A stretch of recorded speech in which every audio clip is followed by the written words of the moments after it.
Hello, Mel. How are you? I'm absolutely fine, Bill. Nice to talk. Nice to talk to you. So, Mel, you're obviously running to be the leader of the Conservative Party, and the public have only really seen a professional side of you, especially during the general election. So, my first question is, how would your friends describe you? Gosh, that's a good question, Bill. How would they describe me? I think they say that I was loyal. I think they say I had a sense of humour, that I was warm, very determined, I would say, and quite logical in the approach that I take to problems, they would probably say as well, I think. Well, I won't ask you to tell us a joke.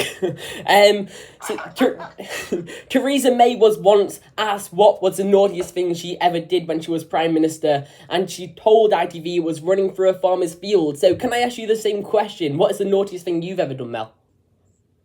That I've ever done, gosh, as part of my hinterland, as a hobby, I used to do a little bit of work as a tour guide. I'm qualified to guide the British Museum, the Tower of London, and Tate Modern, and all those different places. And I once took a group of tourists around on a coach. They were Americans. There were 53 on the coach. And I suppose one of the worst things I did was I broke the golden rule, which is that you've got to keep everybody together. And by the end of the first stop, after we'd done the change of the guard at Buckingham Palace, I was 3 down.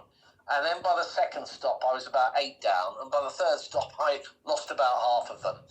But being Americans and very enthusiastic, of course, they all caught up with me at the end. So we all came back together at the finish. But in terms of breaking rules, I think I broke a few that day. Well, let's get on to the policy aspect of it then. What sets you apart from the other leadership candidates? What sets me apart? So I think my background, which is entrepreneurship. So I set up my own businesses in my 20s, sitting down at the kitchen table, coming up with ideas from scratch, putting teams of people together, and then climbing mountains, metaphorically, and built businesses in the UK and in the United States. And I think that's important experience, because I think the Conservative Party now needs to be fundamentally rebuilt. It needs to be rebuilt in terms of its policy platform that it's going to offer, such that it will appeal to those people that have gone off to reform, but also not to forget those that we've lost to Labour and the Liberal Democrats. But I think the machinery around the party has got to be radically reformed to turn it into a locally focused, energised fighting machine that's going to do well, for example, in the May elections coming up next year, which are urgent and will be upon us sooner than we know it, such as it becomes an effective stepping stone for winning in the general election. So I would say that sort of background of having done, a lot of things outside of Parliament, actually, such as that. So I didn't go into the Commons until I was 48 years old, which is quite a lot older than most. And most people I speak to say that what they look for in members of Parliament are people that have done things out in what they call the real world before going to Parliament. And I think that experience is going to be really valuable if I am to be leader of the Conservative Party. Do you think you have ideological differences between the other candidates, maybe like Robert Jenrick and Priti Patel, or are they just disagreements that you would be able to get over within the same party internally? So I think there are some areas where there will be differences across the views within the parliamentary party. I see my positioning within the parliamentary party as such that I can reach out, I think, to all wings of the party. I think we're much closer together, actually, than people assume from the outside. So if you take some of these so-called right-wing issues, like, for example, the approach to net migration, the approach to illegal migration, getting taxes down, for example. I think those are common ground issues rather than issues that are a preserve of the right. And then they're things that most people actually believe in. So I think there's far more that unites us than separates us in terms of the way in which these labels might otherwise suggest. So there isn't any ideological divide within the Tory party? Well, I think we are all focused on, for example, on the big issues of migration, controlling migration and getting that down. And I don't hear many discordant voices around that. I don't hear discordant voices around the importance of cutting tax, having more effective and efficient and more productive government, having strong defence, making sure that we continue with the educational reforms and agenda that we've had that improve the life chances of people. I think what's also probably uniting us is the fact that we've kind of lost sight of some of the values that used to burn very bright in the past. And there I'm talking about opportunity and aspiration. And so when I grew up as a younger person, I was the first person that went to university in my family, and I got a grant to go there, and I wasn't saddled up with student loans. I went and set up a business, as I described, and I had a chancellor in Nigel Lawson who started cutting people's taxes and making that easier to do. I managed to get on the housing ladder, and all the pride that comes of having a stake, in the property market, as I did at that point. And all of those things were very conservative things. Yeah, so in the 80s, they just very brightly, and they've been crowded out a bit now, I think. So this sort of nicely comes on to my next question about what you think is the biggest issue, the single biggest issue facing the UK at the moment. So I think the biggest issue facing the UK at the moment is around cost of living. We've come through a very high inflationary period. The last government, Conservative government, got that down, of course, back to 2%. But there's no doubt that people are feeling financial pain. So I think the most important thing at the moment is, as Labour are saying, but it's come on to whether they're being realistic about this, is to grow the economy, is to get productivity up. But equally, we need to get taxes down as well in order to make people better off through time. So I think cost of living for some time is going to be a really important issue facing us. And obviously now the Conservatives aren't in government, so if you get elected in November, are you going to be able to make real change from the opposition benches? Well, yeah, what we've got to do is firstly function as an effective opposition. And what that doesn't mean is jumping on every single opportunity to make a bit of a political fuss. We've got to be responsible of the way that we do it, pick our targets, and one of the biggest for us is going to be around tax increases, where this Labour party went into the last general election telling everybody not to worry about tax rises, essentially, and now they're in a position where they're attempting to blame us for the fact that they are going to put out taxes exactly as we said they would. So we've got to be responsible in pushing the arguments around that. But we've also got to rebuild the Conservative Party such that it is seen as united, which it's been very disunited in the past, and also that it has a reputation for actually delivering, and that we've got credible policies. And one of the biggest challenges we're going to have is that at the moment, the average age of a Conservative voter is over 60.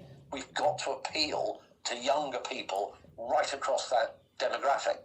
And that is going to be one of the areas I think we're going to focus most. Yeah, so young people are really important, and we'll get on to them later on in the interview.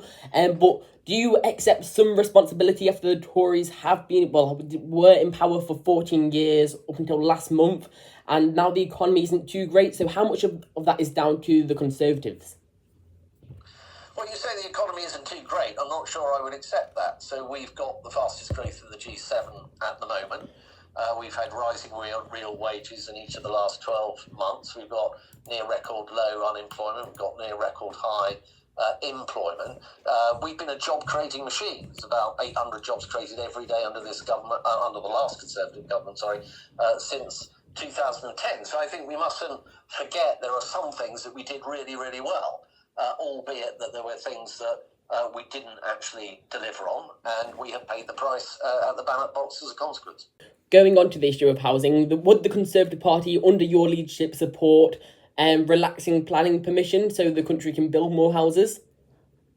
So this is something that we'd have to work through as a party, and as I said earlier, we've got time to come to a settled view on that question and other issues around housing. But we've most certainly got to make sure that we increase supply. Now, we did oversee the building of 2.5 million houses or homes since 2010 and 1 million in the last Parliament, but we need to go still further than that. I think for young people, I think this is where if we can get the fiscal space to provide tax cuts, there are some quite interesting ideas around, for example, where you have national insurance on your first job, where that might be hypothecated into some kind of ISA arrangement, which could then be a deposit on a home. I think if we get the kind of fiscal headroom into the economy, those are the kind of things you could do for young people. Just on the issue of young people and housing, there's been new figures this week saying that the number of children in temporary accommodation is at an all-time high of 150,000. So how would cutting taxes help them 150,000 children? So as I'm saying, firstly, you certainly need to increase supply, as we've discussed. That's really important. Secondly, I think migration and net migration enters into this equation. And I actually think there's a useful debate to be had around whether we calibrate migration levels around the level of house building, for example. So you could have a kind of migration break around the pressure on housing. But my point on the demand side is that I think there could be some kind of tax offer to young people around their first job, and, as I say, directing their national insurance payments into some kind of fund that they can then draw upon to get themselves on the housing ladder. Now, those kind of things are only possible if you've got the fiscal room to do it, and that's where things like the welfare reforms that I was bringing in when I was Secretary of State for Work and Pensions are so important, because you can actually save billions of pounds from the welfare budget if you have an intelligent and sensible approach to controlling that spending. And that's the kind of area that I would be looking at, just in the way that, for example, all the tax cuts that we went to the British people with in our manifesto, 2/3 of those tax cuts were funded from the measures, the reforms that I was bringing in within the Department of Work and Pensions. So there's a lot of space in that area of government to translate into the kind of approaches that you could have to young people around tax. Would you say your campaign is a message of hope, or is your campaign warning Conservative Party members so that the Tories can get back into government? So I'm an optimist and a realist, and what I recognise is that there are no rules in politics. Politics is very volatile. If you were interviewing me in 2019 and I was a Labour MP, you'd be saying this is your worst result since the 1930s. You're going to be out of power for a generation. And of course, look what's happened. Now, Labour got in with less than 34% of the vote. That is the lowest vote share of any government in the history of our country. And it is eminently possible to unwind that. But in order to do that, we're going to have to unite. Right. We are going to have to come up with a right policy platform and address some of the issues that we've been discussing in this podcast. Is your campaign going to be announcing any big policies in the near future that you could give Politics UK a bit of a hint of?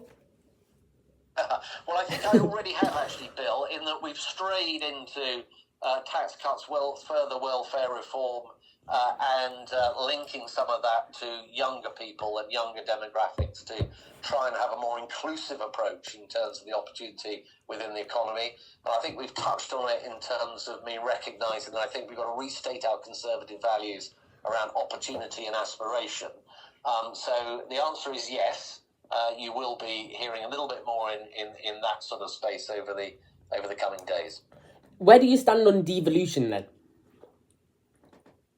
If by that you mean more devolution across the regions of the UK, then generally I'm in favour of that kind of thing. And I think, for example, you could take some of our bigger departments like work and pensions, and you can look at certain benefits, personal independence payments, for example, where you can imagine a model actually where you could devolve more of that to local authorities across the country on the basis that they are closer to the people that you're there to support. So I think in principle, devolution is a very important driver of getting services to people that need it and getting the economy moving. And we'll have young Conservative Party members listening to this via all our social platforms. So what would your pitch be to them? So look, I think firstly recognising that the biggest challenge that the Conservative Party now has is to reconnect with younger people. So that is number one in the in-tray. Now, number 2 point, I suppose, would be that therefore means that expect to hear a lot about younger people from, I think, all the candidates and certainly whoever prevails as leader of the Conservative Party going forward. Because I recognise, and the other candidates recognise, that you cannot have a sustainable party where the average age of your voter is over 60 years old. Now, I've set out some broad ideas in this interview around tax, around housing. I think there's stuff in the employment space and various other opportunities and skills and so on that are really important too. But we've got to have a big, bold offer for young people as a party. And I'm absolutely clear on that. Well, thank you, Mel, for joining us, and hopefully we'll talk again soon. Thank you, Bill. It's been a great pleasure.